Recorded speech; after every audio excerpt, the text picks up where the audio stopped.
नमस्कार दोस्तों, स्वागत है आपके अपने YouTube चैनल DSV रिवीजन में।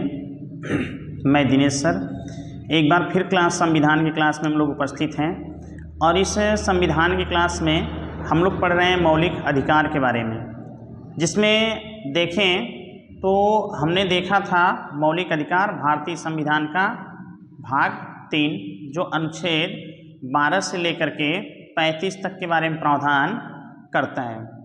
तो इस देखें भारतीय संविधान के भाग 3 में हमने पहला अधिकार पढ़ा था समानता का अधिकार, फिर हमने दूसरा अधिकार पढ़ा स्वतंत्रता का अधिकार। आज हम लोग तीसरा अधिकार पढ़ने जा रहे हैं और ये तीसरा अधिकार है शोषण के विरुद्ध अधिकार। ये देखिए, जो शोषण के विरुद्ध अधिकार है भारतीय संविधान का अनुच्छेद 23 से लेकर के 24 तक शोषण के विरुद्ध के अधिकार के बारे में प्रावधान किया गया है। तो चलिए देखते हैं, जो लोग मेरा अभी दूसरा और पहला वीडियो नहीं देखे हो जा करके देख सकते हैं वहाँ पे। ठीक है, चलिए स्टार्ट करते हैं। आते हैं इसमें सबसे पहले बात करते हैं हम भारतीय संविधान का अनुच्छेद 23 के बारे में। क्या है अनुच्छेद 23? देखिए, जब अनुच्छेद 23 की बात करते हैं तो मानव दुर्व्यापार, इसमें है मानव दुर्व्यापार एवं बलात् श्रम का निषेध किया गया है। बलात् श्रम का निषेध ये बताया गया है भारतीय संविधान का अनुच्छेद 23 में। तो भारतीय संविधान का अनुच्छेद 23 मानव दुर्व्यापार एवं बलात् श्रम का निषेध किया गया है, जिसमें देखें यही बताया गया कि भाई यहाँ पे भारतीय संविधान का अनुच्छेद 23 जिसमें बताता है कि मानव का दुर्व्यापार यानी मानव तस्करी या मानव का क्रय विक्रय नहीं किया जाएगा, और साथ ही साथ में बलात् श्रम का भी निषेध किया गया है। यानी कि बलात् श्रम यानी जो बंधुआ मजदूरी था, इसको भी क्या कर दिया गया, आपका समाप्त कर दिया गया है। तो इसमें देखें तो इसके अंतर्गत जो बंधुआ मजदूरी उन्मूलन प्रणाली लाई गई थी, ये थी आपका 1976 में, तथा महिला एवं बाल अनैतिक व्यापार उन्मूलन अधिनियम ये आया था 1986 में। ध्यान दीजिएगा, ये दोनों अधिनियम बड़े ही इम्पोर्टेंट हैं जो भारतीय संविधान के अनुच्छेद 23 से जुड़े हुए हैं। ठीक है, अब आते हैं अनुच्छेद 24। तो अगला देखते हैं हम लोग भारतीय संविधान का अनुच्छेद 24।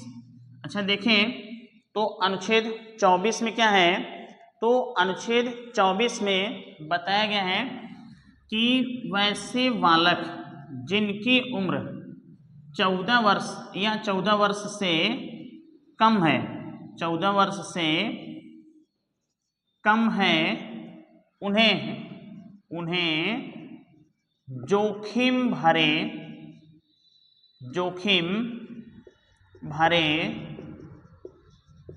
कार्यों पर नहीं रखा जाएगा। ये बताता है भारतीय संविधान का अनुच्छेद 24।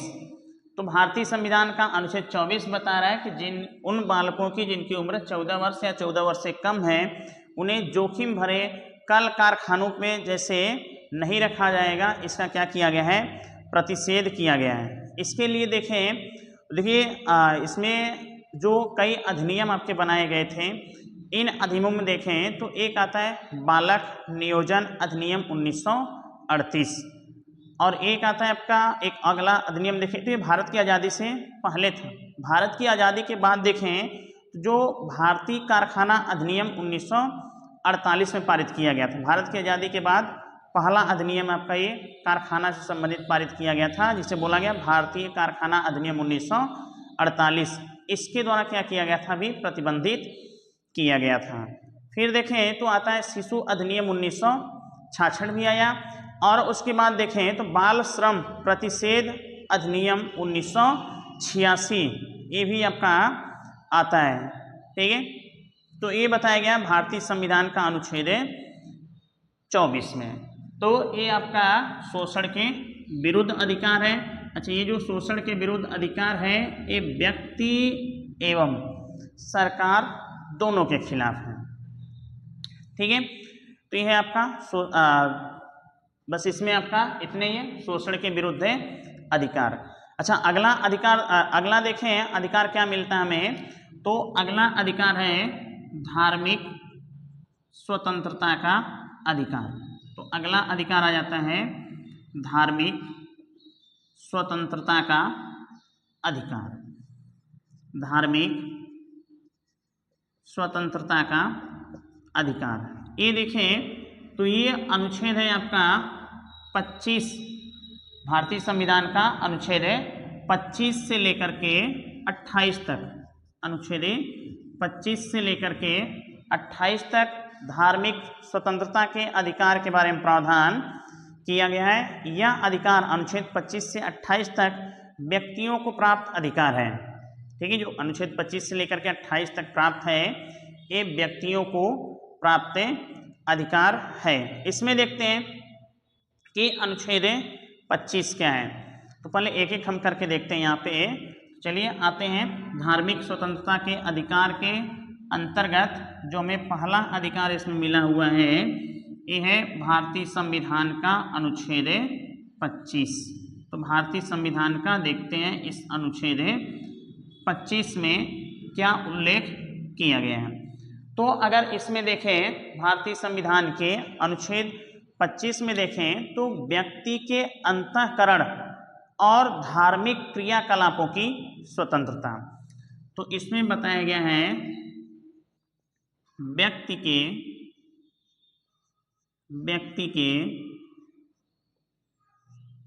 अंतःकरण व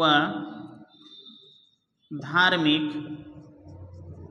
व्यक्ति के अंतःकरण व धार्मिक क्रियाकलापों की स्वतंत्रता। ये है आपका भारतीय संविधान का अनुच्छेद 25 जिसमें बताया गया है कि व्यक्ति के अंतःकरण और धार्मिक क्रियाकलापों की स्वतंत्रता। इसी देखिए अनुच्छेद 25 में प्रयुक्त शब्द जो है हिंदू शब्द के अंतर्गत, इसमें देखिए हिंदू शब्द के अंतर्गत जैन, बौद्ध एवं सिख को भी शामिल किया गया है। पूछते हैं आपसे किस में शामिल किया गया, तो अनुच्छेद 25 के अंतर्गत। और इसी भारतीय संविधान के अनुच्छेद 25 के अंतर्गत आप ध्यान देंगे और बार बार प्रश्न आपसे पूछता है कि सिखों को कृपाण धारण करने की स्वतंत्रता मिली हुई है इसी अनुच्छेद 25 के तहत, यानी सिख लोग इसमें अपना कृपाण धारण कर सकते हैं। ठीक है, तो ये है आपका अनुच्छेद 25। और व्यक्ति के अंतःकरण की व धार्मिक क्रियाकलापों की स्वतंत्रता इसमें प्रदान किया गया। अंतःकरण मतलब है कि जो भी व्यक्ति जिसका मन करे अपनी स्वेच्छा से अपने धर्म को अपना सकता है, ये स्वतंत्रता मिली हुई है अनुच्छेद 25 के तहत। और धार्मिक क्रियाकलापों की भी स्वतंत्रता उसको प्रदान किया गया भारतीय संविधान का अनुच्छेद 25 के तहत। चलिए अगला देखते हैं। अगला है अनुच्छेद 26। तो अगला अनुच्छेद मिलता है हमें भारतीय संविधान का अनुच्छेद 26। और इस 26 में देखें क्या प्रदान किया गया है, तो धार्मिक, ध्यान दीजिएगा इसमें है धार्मिक कार्यों के प्रबंधन की स्वतंत्रता। धार्मिक कार्यों के प्रबंधन की स्वतंत्रता इसमें प्रदान किया गया है। जो कौन सा अनुच्छेद है, अनुच्छेद 26। यानी इसी में बताया गया कि भाई कोई भी व्यक्ति अपने धार्मिक कार्यों को करने की उसको स्वतंत्रता प्रदान की गई है भारतीय संविधान का अनुच्छेद 26 के तहत। ठीक है, फिर देखें तो आता है भारतीय संविधान का अनुच्छेद 27। तो अगला अनुच्छेद आ जाता है भारतीय संविधान का अनुच्छेद 27। और इस 27 में देखें तो इसमें बताया गया है कि किसी भी व्यक्ति को कोई ऐसा कर देने के लिए विवश नहीं किया जाएगा कि अब विशेष धर्म की अभिवृद्धि के लिए किया जाता हो। यानी इसमें बताया गया है भाई आप किसी भी व्यक्ति को आप विवश नहीं कर सकते हैं कि आप ऐसा कर दो धार्मिक कार्यों के वृद्धि के लिए, ठीक है। अगर जैसे होता है क्या है, देखिए देखते हैं हम लोग कि गांव में या फिर शहरों में चंदे इकट्ठे किए जाते हैं, तो इन चंदों के लिए किसी व्यक्ति को बाध्य नहीं किया जाएगा, नहीं कि आप इसके लिए जो है कि इतना पैसे आप दो, नहीं तो आपको बाध्यता यहाँ पे है, नहीं, उसकी इच्छा हुई तो दिया, उसकी इच्छा हुई तो नहीं दिया। इसके लिए वो पूर्णतः क्या होता है, स्वतंत्र होता है। ऐसा प्रावधान किया गया भारतीय संविधान के अनुच्छेद 27 में, ठीक है। फिर देखें तो अगला आ जाता है अनुच्छेद 28। अच्छा देख लें तो अनुच्छेद 27 में है कि किसी व्यक्ति को धार्मिक कार्यों के लिए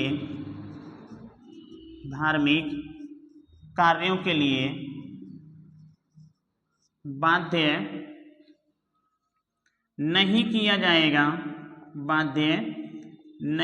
जाएगा कि आप कर दो, टैक्स दो, ठीक है, टैक्स या कर दो। ये धार्मिक कार्यों की प्रबंधन करने में उसे क्या मिली हुई है, स्वतंत्रता मिली हुई है, जो कौन सा बताता है, ये है अनुच्छेद 27, ठीक है।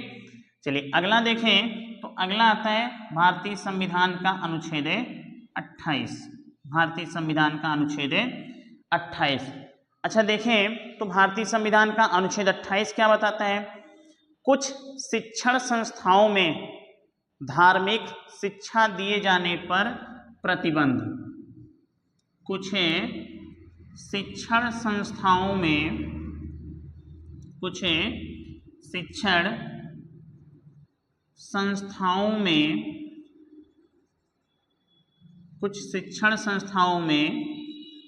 धार्मिक शिक्षा दिए जाने पर प्रतिषेध। ये कौन सा अनुच्छेद है, तो अनुच्छेद है 28। और यही भारतीय संविधान का अनुच्छेद 28 बताता है कि कुछ शिक्षण संस्थाओं में धार्मिक शिक्षा नहीं दिया जाएगा। इसको क्या किया गया, प्रतिबंधित किया गया। किस अनुच्छेद के तहत, तो भारतीय संविधान का अनुच्छेद 28 के तहत, ठीक है। तो ये हमने देखा, आज हमने इसमें पहला देखा भाई, सबसे पहला अधिकार देखिए हम लोग देखे थे समानता का अधिकार, जो अनुच्छेद 14 से लेकर के 28 तक था। फिर हमने दूसरा अधिकार देखा जो था स्वतंत्रता का अधिकार, अनुच्छेद 19 से लेकर के आपका था 22 तक। फिर हमने तीसरा अधिकार देखा शोषण के विरुद्ध अधिकार, ये तीसरा अधिकार था शोषण के विरुद्ध अधिकार। और चौथा अधिकार हमने देखा धार्मिक स्वतंत्रता का अधिकार, जो कहाँ से है, अनुच्छेद 25 से लेकर के आपका ये 28 तक है, ठीक है। अब इसके बाद देखें तो अगला अधिकार आ जाता है आपका संस्कृति और शिक्षा संबंधित अधिकार। अगला अधिकार हमें मिलता है संस्कृति व शिक्षा संबंधित अधिकार, जो भारतीय संविधान का अनुच्छेद 29 से लेकर के 30 तक के बारे में प्रावधान आपका किया गया है, अनुच्छेद 29 से लेकर के 30 तक। चलिए देख लेते हैं। तो अगला अधिकार आ जाता है, अगर अगले अधिकार की बात करें तो अगला अधिकार हमें मिलता है जो है शिक्षा व संस्कृति संबंधित अधिकार। तो अगला अधिकार है संस्कृति व शिक्षा संबंधित अधिकार। ये अगला अधिकार आपका आ जाता है संस्कृति व शिक्षा संबंधित अधिकार, जो कौन सा अधिकार है, तो यह आ जाता है आपका पांचवा अधिकार। अच्छा पांचवें अधिकार में देखें तो इसमें देखें तो पहले आ जाता है आपका अनुच्छेद 29। अनुच्छेद 29 में क्या बताया गया है, अल्पसंख्यक वर्गों के हितों का संरक्षण। तो इसमें है अल्पसंख्यक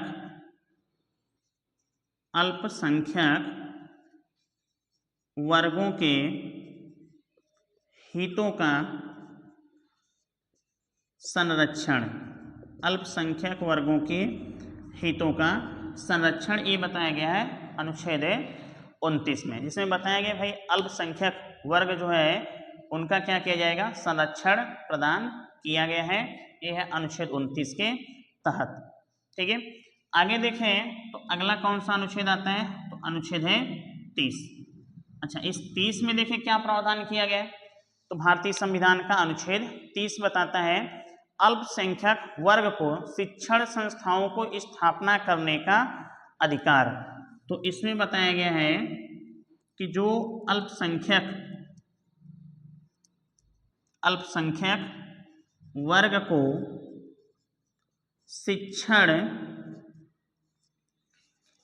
संस्थाओं का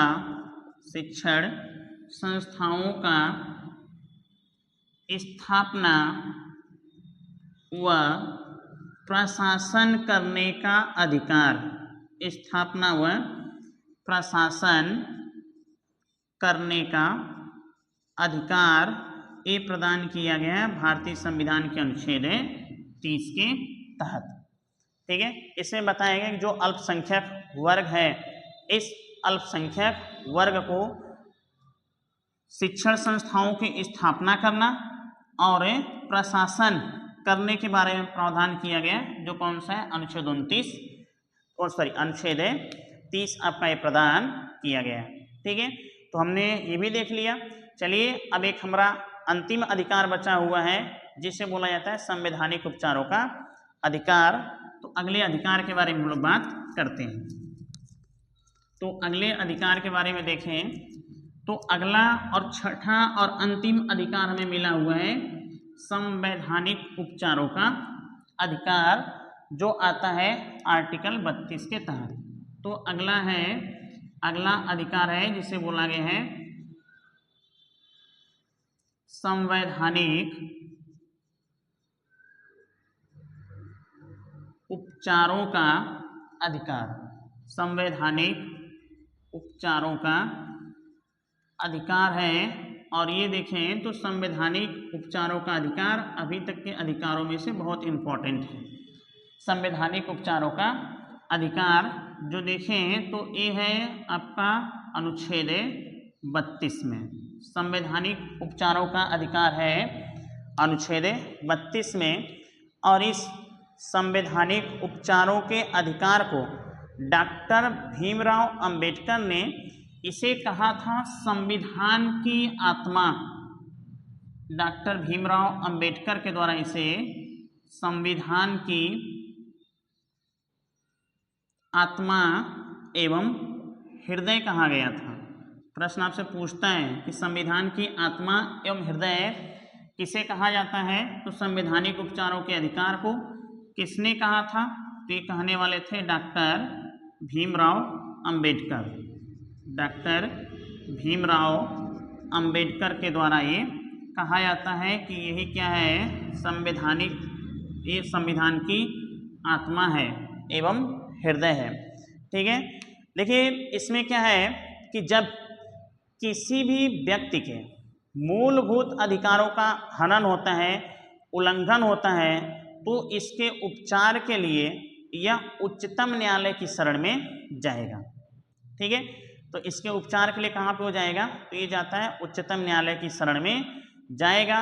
और उच्चतम न्यायालय के देखें तो भारतीय संविधान का अनुच्छेद 32 के तहत ये उच्चतम न्यायालय में अपने मौलिक अधिकारों के हनन से संबंधित मामले को उपचार के लिए ये कहाँ पे जाएगा, सुप्रीम कोर्ट में जाएगा। और देखें तो अनुच्छेद 226 के तहत भी ये उच्च न्यायालय में, ये उच्च न्यायालय यानी कि हाई कोर्ट में भी याचिका दायर कर सकता है अपने अधिकारों को लेकर के। तो अगर सुप्रीम कोर्ट की बात करें तो सुप्रीम कोर्ट में देखें तो सुप्रीम कोर्ट यानी जो हमारा उच्चतम न्यायालय है, ये अनुच्छेद 32 के तहत याचिका दायर की जाएगी। इसमें याचिका दायर की जाएगी और देखें अगर हाई कोर्ट की बात करें तो अनुच्छेद 226 के तहत हाई कोर्ट में भी याचिका दायर की जा सकती है। तो हमारे मौलिक अधिकारों का उल्लंघन होगा तो कहाँ पे जाएंगे आप? अनुच्छेद 32 के तहत सुप्रीम कोर्ट में या अनुच्छेद 226 के तहत हाई कोर्ट में। हमारे मूलभूत अधिकारों का या मौलिक अधिकारों का जो संरक्षक है वो कौन होता है? सुप्रीम कोर्ट होता है। ठीक है, हमारे मौलिक अधिकारों का या मूलभूत अधिकारों का संरक्षक कौन है? तो कहेंगे कि सुप्रीम कोर्ट ही क्या है? संरक्षक है या उसे ही इसका अभिभावक माना जाता है। क्लियर है? चलिए आगे देखें तो मूल अधिकारों को प्रवर्तित कराने हेतु उच्चतम न्यायालय 5 प्रकार के रिट जारी भी करती है और ये 5 प्रकार का रिट ध्यान दीजिएगा, जिसमें पहली रिट है बंदी प्रत्यक्षीकरण। पहली रिट है बंदी प्रत्यक्षीकरण। दूसरा देखें तो दूसरा है परमादेश। दूसरा है परमादेश। और तीसरा देखें तो तीसरा रिट जारी करता है सुप्रीम कोर्ट है अधिकार परीक्षा लेख। अधिकार परीक्षा लेख जारी करता है। और चौथा देखें तो चौथा है, ध्यान दीजिएगा, चौथा है कौन सा? तो चौथा है प्रतिषेध। ठीक है, और पांचवा देखें तो पांचवा है उत्प्रेषण। पांचवा क्या है? उत्प्रेषण है। यही 5 प्रकार के रिट आपकी जारी की जाती है, जिसमें बंदी प्रत्यक्षीकरण, परमादेश, अधिकार परीक्षा लेख, प्रतिषेध और उत्प्रेषण के बारे में यहाँ पे बातें की गई हैं। तो चलिए एक एक करके यहाँ पे हम थोड़ा सा समझ लेते हैं कि क्या है। पहले हम ये समझेंगे कि पहला अधिकार क्या है? बंदी प्रत्यक्षीकरण। तो देखिए अगर बात करें हम बंदी प्रत्यक्षीकरण को लेकर के, तो बंदी प्रत्यक्षीकरण यानी किसी भी व्यक्ति को गिरफ्तार करती है अगर पुलिस, तो उसे जानने का अधिकार है। और साथ ही साथ में भाई जिस व्यक्ति को गिरफ्तार किया गया है उसे पुलिस नज़दीकी न्यायालय में 24 घंटे के अंदर अंदर न्यायालय में उसे प्रस्तुत किया जाएगा। ठीक है, ये प्रावधान किया गया है हमारे संविधान में। लेकिन ध्यान दीजिएगा कि भाई इसमें आने और जाने का समय और छुट्टी का समय निकाल दिया जाता है। ठीक है, तो ये अधिकार कहलाता है आपका बंदी प्रत्यक्षीकरण। ये आपका अधिकार है कि आपको अगर पुलिस गिरफ्तार करती है तो गिरफ्तार किए एक व्यक्ति को 24 घंटे के अंदर अंदर नज़दीकी न्यायालय जो भी रहेगा वहाँ पे क्या करना होता है? इसको प्रस्तुत करना होता है। ठीक है, अगला अधिकार आता है परमादेश। देखिए समझ लीजिए परमादेश क्या होता है। भाई परमादेश में बताया गया है कि अगर कोई भी भारत सरकार का पदाधिकारी या संस्थाओं अपने अधिकारों का निर्वहन सही प्रकार से नहीं कर रही होती है तो सुप्रीम कोर्ट 32 के तहत और हाई कोर्ट 226 के तहत उसे आदेश जारी करता है कि आप अपने अधिकारों का निर्वहन, अपने कर्तव्यों का निर्वहन, अपने दायित्वों का निर्वहन सही प्रकार से कीजिए। ये बताया गया है परमादेश में। आपका आता है दूसरा वाला। ठीक है, अब देख लेते हैं तीसरा अधिकार है अधिकार परीक्षा लेख। अगर देखिए इसमें बताया गया कि अगर कोई भारत सरकार का पदाधिकारी या सरकारी कर्मचारी या संस्थाएं अगर वो सही तरीके से अपने अधिकारों का निर्वहन नहीं कर रही हैं, अपने अधिकार से हट करके कार्यों को कर रही हैं, तो अनुच्छेद 32 के तहत सुप्रीम कोर्ट और अनुच्छेद 226 के तहत हाई कोर्ट उससे पूछती है भाई आपने ये कार्य किस अधिकार किस दायित्व से किया था। ये कहलाता है आपका अधिकार परीक्षा लेख। अगला देखिए तो अगला आता है आपका प्रतिषेध और उत्प्रेषण। इन दोनों को हम लोग साथ में समझते हैं कि ये प्रतिषेध क्या होता है और फिर समझेंगे कि उत्प्रेषण क्या होता है। तो ध्यान दीजिएगा, अगर बात करें यहाँ पे हम पहले प्रतिषेध के बारे में, देखिए ये प्रतिषेध ये हमेशा अपर न्यायालय अपने अधीनस्थ न्यायालय को आदेश जारी करता है। यानी यहाँ पे हम कहें भाई ये सुप्रीम कोर्ट किसको जारी कर सकता है, हाई कोर्ट को। सुप्रीम कोर्ट किसे जारी करता है, हाई कोर्ट को जारी करता है। और बताता क्या है इसमें कि अगर कोई केस ऐसे चल रहे हो जो कहाँ पे हो, हाई कोर्ट में हो, कोई केस ऐसे चल रहे हो जो कहाँ पे हो, हाई कोर्ट में हो, और सुप्रीम कोर्ट को लगे कि यह केस हाई कोर्ट से बाहर का है, या ऐसा फैसला ये सुप्रीम कोर्ट में केस चलना चाहिए, या इस फैसले पर निर्णय इसे देने का अधिकार नहीं है, तो सुप्रीम कोर्ट एक आदेश जारी करती है और उसे बोलती है कि भाई इस केस को आप वहीं पे रोक दो। तो ये क्या कहलाएगा, ये कहलाता है प्रतिषेध। अगर ये बोले कि इसे रोक करके आप क्या करो, मेरे पास भेज दो, तो ये क्या कहलाएगा, तब ये कहलाता है उत्प्रेषण। ठीक है, तब ये क्या कहलाएगा, उत्प्रेषण कहलाएगा। समझ में आया? ठीक है, तो ये आपका बंदी प्रत्यक्षीकरण, परमादेश, अधिकार परीक्षा लेख, और हमने देखा प्रतिषेध के बारे में, और फिर हमने देखा उत्प्रेषण के बारे में। ठीक है, तो आज हमारे मौलिक अधिकार जो हमें मूलभूत अधिकार हमें प्रदान किए गए थे, ये हमने पढ़ करके पूरा कंप्लीट किया। तो चलिए आज के लिए इस क्लास में इतना ही, फिर अगले क्लास के साथ हम उपस्थित होंगे। तब तक हमारे वीडियो को आप लाइक कर दीजिए, शेयर कर दीजिए और चैनल को सब्सक्राइब कर लीजिए। ठीक है, तो धन्यवाद, आज के लिए इतना ही।